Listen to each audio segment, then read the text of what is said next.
నా మీద నీకు ఏ మాత్రం ప్రేమ ఉన్నా ఇప్పుడు నువ్వు నాతో వస్తున్నావు అంతే. అది కాదు ఆరోహి. నేను చెప్తున్నాను కదా, నా కోసం రా ప్లీజ్. నువ్వు అక్కడికొచ్చి ఏమీ చెయ్యొద్దు. జస్ట్ నువ్వు నాతో పాటు నా క్యాబిన్లో నా ఎదురుగా కూర్చో, అది చాలు. వెళ్దాం పద నందు. ఆరోహి. రా. ఆంటీ, నేను నందుని ఆఫీస్కి తీసుకువెళ్తున్నాను. తను నాతోనే ఉంటాడు. మళ్ళీ తనని నేనే తీసుకొచ్చి ఇంటి దగ్గర దింపుతాను. మీరేం కంగారు పడకండి. నందుని ఇలాగే వదిలేస్తూ ఉంటే తాగుతూనే ఉంటాడు. తనని ఎలాగైనా సరే ఈ మూడ్లో నుంచి బయటికి తీసుకురావాలి. పద నందు.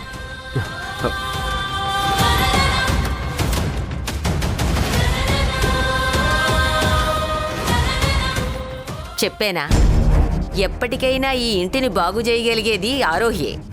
చూడు, ఆ జంట ఎంత చక్కగా ఉందో. అది కదా బాధ్యత అంటే. భార్య అంటే అలా భర్త కష్టాన్ని బాధని పంచుకోవాలి. అది ఏ రోజైనా మేఘన చేసిందా? చూడు, ఆరోహిని చూడు, అడగకుండానే వాడి బాధ్యత ఎలా తీసుకుంటుందో. ఇలాంటి అమ్మాయి ఇంటికి కోడలిగా వస్తే నీకు నాకు అందరికీ సంతోషం.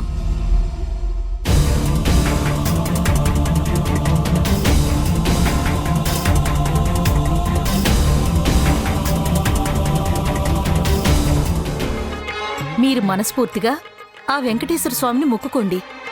అప్పుడు ఆయన తప్పకుండా మీ అమ్మగారికి నయమయ్యేలా చేస్తాడు. మీరు కష్టపడి తిరుమల దాకా రావాల్సిన అవసరం లేదు. ఇక్కడే ఏదైనా వెంకటేశ్వర స్వామి గుడి చూసి అక్కడ మీ మొక్కులు తీర్చుకోండి, సరేనా? అలాగే ఆంటీ. ఆ భగవంతుడు మీకు ఈ విషయం చెప్పడానికే నన్నిక్కడికి పంపించినట్టున్నాడమ్మా. జాగ్రత్త అమ్మా, వస్తాను.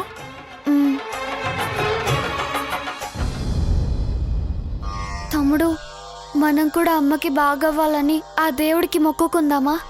అలాగే అక్క. ఉండు, అమ్మతో చెప్పెళ్దాం పద.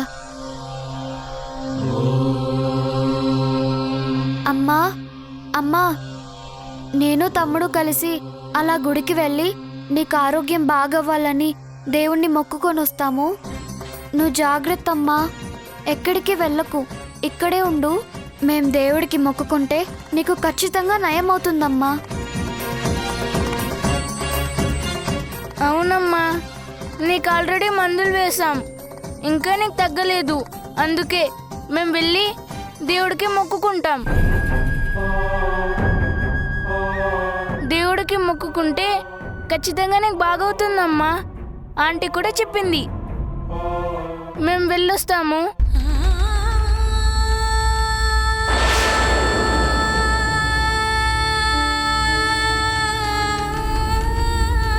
అక్క, అమ్మ ఏడుస్తుంది.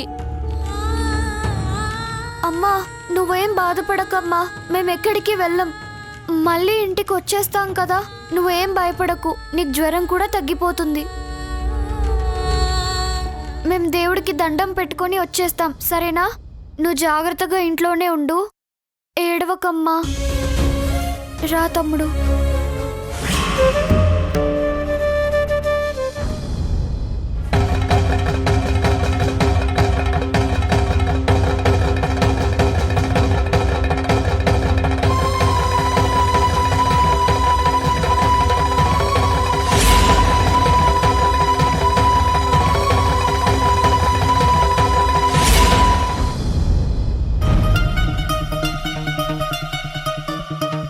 వీడేంటి ఎక్కడికొచ్చాడు? పోన్లేండత్తయ్య, గుడికే కదా, ఎవరైనా రావచ్చు, దాందే ఉంది. అసలు ఆ మేఘన కంటే ముందు వీణ్ణి తరిమేయాల్సింది. ఇన్ని రోజులు వాణ్ణి ఇంట్లో పెట్టుకుని మేపి చివరికి వాణ్ణి ఇలా తయారు చేశారు. అత్తయ్య, గుడికొచ్చాం, వదిలేయండి. ఇలా వదిలేబట్టే ఇంత దూరం వచ్చింది.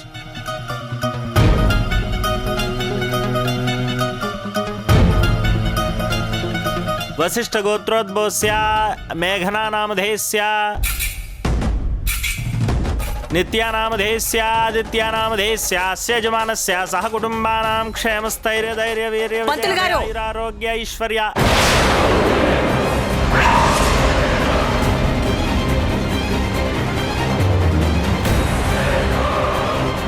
నమస్కారం అమ్మా. ఏంటమ్మా పిలిచారు? పిలవడం కాదండి, అరిచాను. ఏంటి మీరు చదువుతున్న మంత్రాలేంటి? ఎవరి పేరున అర్చన చేస్తున్నారు? అదేనమ్మా, మీ ఇంటి కోడలు మేఘన వాళ్ళ పిల్లల పేరున అర్చన చేయిస్తున్నారండి. ఎవరు?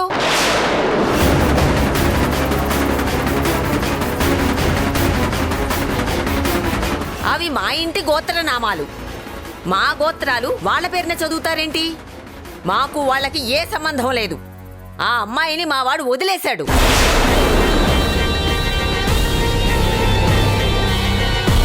అసలు ఆ పిల్లలకి మా వాడికి ఏ సంబంధం లేదు. ఎవరెవరో వచ్చేసి మా గోత్రనామాలు వాడుతూ ఉంటే నేను చూస్తూ ఊరుకుంటాననుకుంటున్నారా?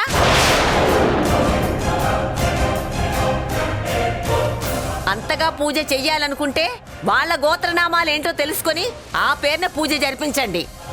అంతేగాని మా గోత్రనామాలు వాడడానికి వీల్లేదు. పంతులు గారు, పెళ్ళైన తర్వాత ఏ ఆడపిల్లకైనా ఎవరి గోత్రనామం వర్తిస్తుందండి? భర్త గోత్రమే వర్తిస్తుంది నాయన.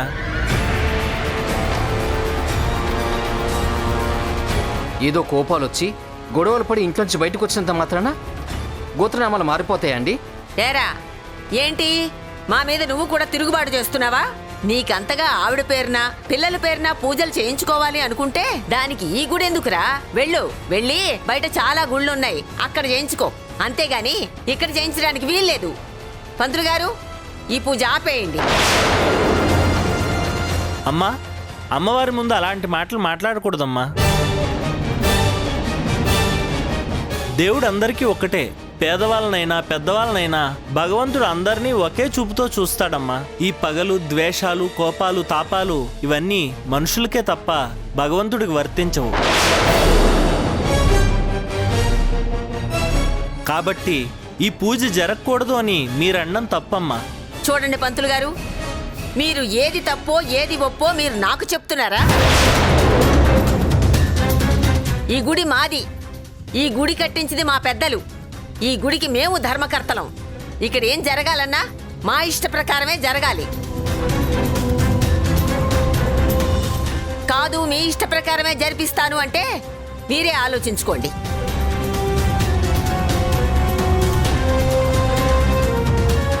బాబు, ఈ పూజ జరిపించలేకపోతున్నందుకు నన్ను క్షమించు బాబు.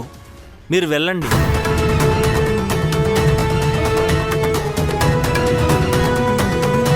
అమ్మా, మీ కళ్ళ ముందే ఏం జరుగుతుందో అంతా మీరు చూస్తూనే ఉన్నారు. ఈవిడ మాటలు కనుక మీరు నమ్మారు అంటే చివరికి ఎవ్వరికీ కాకుండా పోతారు. తర్వాత మీ ఇష్టం. ఒరే సచ్చినోడా, నువ్వు బాగుపడవరా? నువ్వు నాశనం అయిపోతావురా వేధవా! అత్తయ్య, గుళ్ళో ఏంటా మాటలు? అది కాదే, వాడు ఎలా మాట్లాడుతున్నాడో చూడు. వదిలేయండి అత్తయ్య. పంతులు గారు, అమ్మా, అబ్బాయి పేరున అర్చన చేయండి. అలాగేనమ్మా. ఓం తత్పురుషాయ విద్మహే మహాదేవాయ ధీమహి తన్నో రుద్రః ప్రచోదయాతు. కాత్యాయనాయ విద్మహే కన్యాకుమారి ధీమహి తన్నో దుర్గః ప్రచోదయాతు.